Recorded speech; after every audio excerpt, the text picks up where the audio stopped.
Babakal tayo ngayon ng reinforcement ng SOG or ng slab on grade. So dito sa portion na to, as you can see, ang gamit natin conventional reinforcements. So ibig sabihin ng conventional reinforcements, ang gamit natin dito is yung mga single na bakal. Eto, single, tapos single, and then pinagpatong lang natin to make this mesh like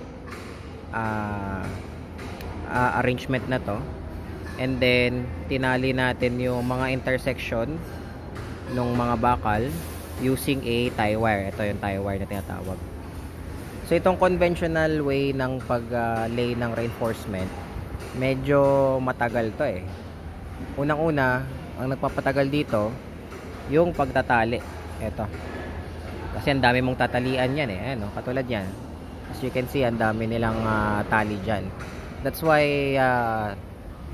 we can use, or normally we use what we call yung wire mesh.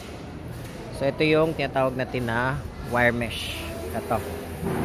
So ang advantage ng paggamit ng wire mesh is hindi mo na kailangang itali yung intersection nitong bakal na to tsaka yung bakal na to. Bakit? Kasi welded na siya. Ayan, naka-weld na. So tipid tayo sa oras.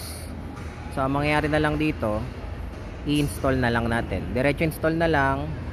Tapos hindi natin kailangang itali ito, yung mga intersection na yan, kasi naka-weld na yan. So mas mabilis yung trabaho natin. Unlike dito, pagka-install natin, pagkalagay natin ng mga bakal, eto tsaka to, tatali pa natin. So matagal. Ayan, ang dami oh. Matagal ang trabaho pag ganyan, pag conventional. Pag wire mesh like this, pag wire mesh yung ginamit, mabilis. Kasi hindi mo na kailangan itali. Naka-weld na siya. And ang sa pangkagandahan ng wire mesh, yung spacing niya okay na agad. Kasi kumbaga na predefined na 'to, kumbaga eh. Unlike dito sa paggamit ng conventional, susukatin mo pa 'to isa-isa para ma-attain yung required spacing. Dito wala nang sukat-sukat kasi galing sa fabrication, nasukat na nila yan. So tama na yan agad. Tama na agad yung mga spacing ng mga bakal yan.